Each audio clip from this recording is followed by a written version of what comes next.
La hausse des prix de l'immobilier peut-elle se poursuivre en 2018 après une année 2017 qui est quand même record? On voit ça avec Laurent Saillard. Bonjour. Bonjour David. Journaliste au magazine Le Revenu. C'est vrai que 2017, c'est l'année de tous les records sur le marché de l'immobilier, oui, notamment au niveau des transactions. Voilà, il faut partir du constat. C'est vrai que c'est une année exceptionnelle. Si on prend les chiffres, alors les derniers dont on dispose vraiment sûrs en cette fin d'année 2017, c'est donc ceux qui sont arrêtés à fin septembre par les notaires. On est à 952 000 transactions dans toute la France, donc en rythme annuel, donc sur 12 mois.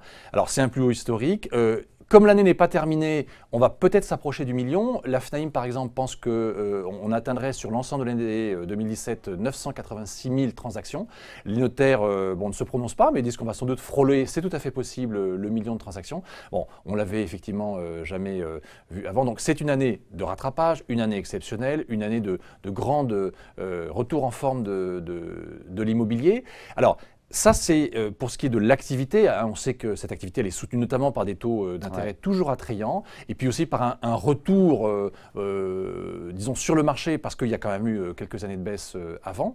Et on a vu aussi une traduction, cette fois, en 2017, sur les prix, avec des moyennes nationales qui sont quand même significatives, avec effectivement sur l'ensemble de la France, en tout cas, donc toujours en raisonnant sur un an, une hausse de plus de 5% pour les appartements et 5,1% et plus de 3%, 3,1%. Voilà. Et alors, tout ça pour dire qu'effectivement, on n'est pas encore revenu au plus haut historique de l'année 2011, année de la crise de la zone euro et année de je dirais, fuite vers la qualité de la pierre refuge où on avait atteint des sommets. On n'est pas encore à ce niveau-là, mais on a, on va dire, de belles hausses avec bien sûr des tendances plus marquées dans les grandes villes, notamment Paris. Sur Paris Intramuros, on est à plus 7,8%, donc presque 8% de hausse sur un an.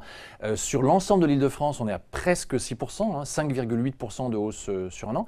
Et quand on regarde quelques grandes villes, on a effectivement aussi une tendance comparable. Alors ça, c'est le rétroviseur, c'est bien effectivement d'analyser ces chiffres.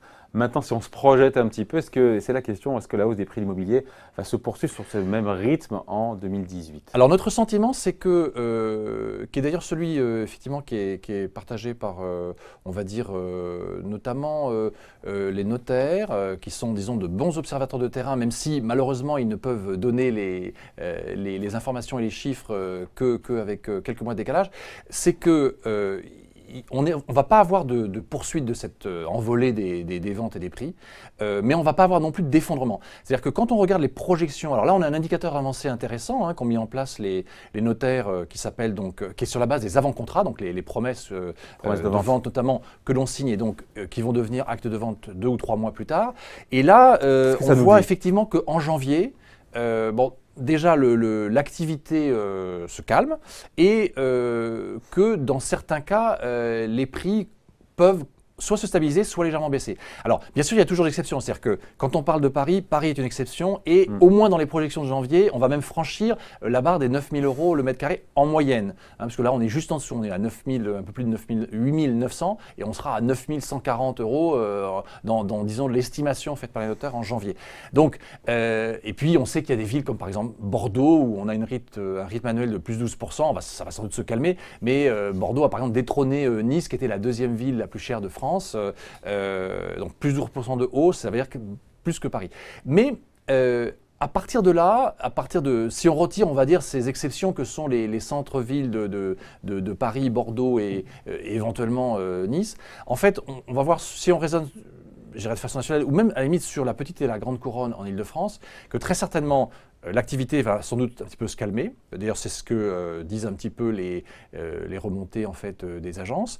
Et les prix, a priori, les prix, il n'y a pas de raison qu'ils continuent à s'emballer. Alors, pourquoi? Parce donc, on serait sur un plateau, vous écoutez, on resterait sur un plateau à haut niveau. Personne n'est vraiment devin, mais c'est quand même probable parce qu'on est quand même, dans certains cas, effectivement, même si on ne les a pas rejoints, on est quand même assez proche des niveaux de 2011. Or, 2011, c'était quand même de la spéculation un petit peu, puisque c'était une année exceptionnelle. C'était la peur de la crise des actifs financiers, le retour vers la pierre refuge. Les gens étaient prêts à acheter de l'immobilier pour ne pas avoir trop d'argent dans leur compte en banque. Donc là, on n'est pas du tout dans cet environnement. On est dans un environnement économique qui est beaucoup plus favorable. favorable, il y a un retour de la confiance, il y a de la reprise économique en zone euro.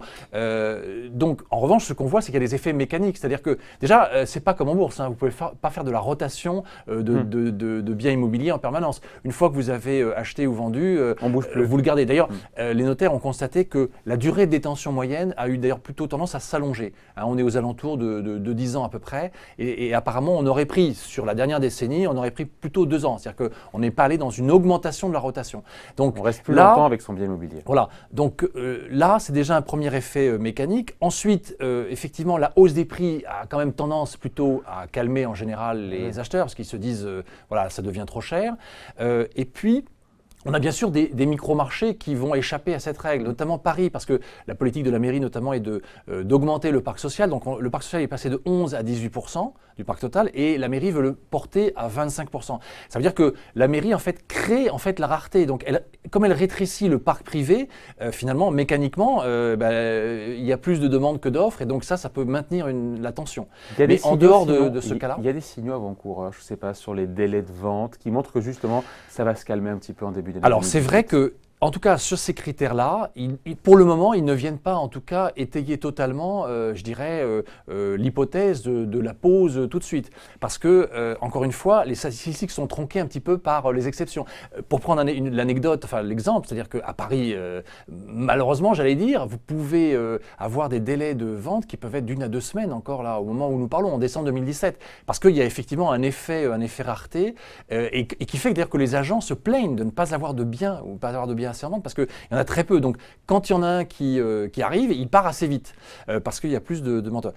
Mais ce sera sans doute le premier signe, c'est-à-dire qu'on devrait voir les délais de vente un petit peu s'allonger, notamment sur les maisons et les appartements dans le reste de l'Île-de-France et en province, où là on a vu effectivement de belles remontées. Hein. On retrouve quand même ces hausses de plus 3% ou plus 5% pour les maisons et les appartements.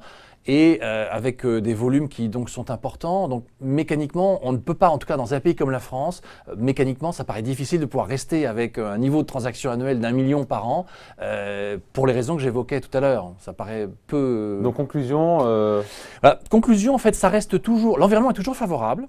Il faut savoir qu'on achète à des prix élevés. Bon. Ça ne veut pas dire forcément qu'ils vont baisser, mais il y a un environnement à la fois économique et puis celui qui est des taux d'intérêt. Alors on sait que la Banque centrale va maintenir ses conditions très favorables, au moins jusqu'en 2018 inclus, peut-être même courant 2019. Donc c'est vrai que là, c'est un facteur de, on va dire, de soutien, mais nous on envisage quand même plutôt une accalmie. On ne pense pas que, en 2018 on devrait avoir soit une stabilisation, mais une stabilisation plutôt baissière, aussi bien sur le rythme d'activité que sur les prix, et non pas donc une reproduction de l'année 2017. Plus en moyenne. Oui, on pense qu'en fait, en dehors d'exceptions, comme je vous le citais, comme à Paris, alors on peut situer effectivement à Paris, par exemple, vous avez des hypothèses sur le retour des expatriés du Brexit, enfin, des Français, par exemple, qui travaillent à la City à Londres et qui, revenant avec un fort pouvoir d'achat et voulant acheter des appartements familiaux, vont maintenir la tension sur le marché parisien. Ah, bien sûr, mais en dehors on va dire, de ces hypothèses et de ces exceptions, sur l'ensemble de la France, en fait,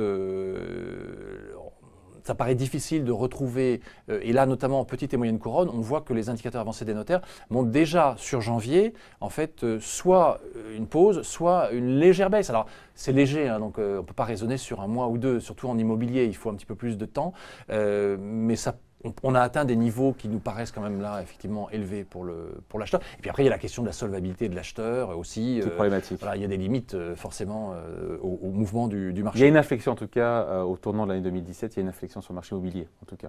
Voilà. Et après avoir effectivement une année 2017, exceptionnelle, c'est vrai que dans l'immobilier, qui est quand même un secteur, un univers qui bouge effectivement relativement lentement, hein, c'est pas comme le marché boursier, avec une telle année, on voit plutôt une année relativement plus calme, en tout cas en 2018.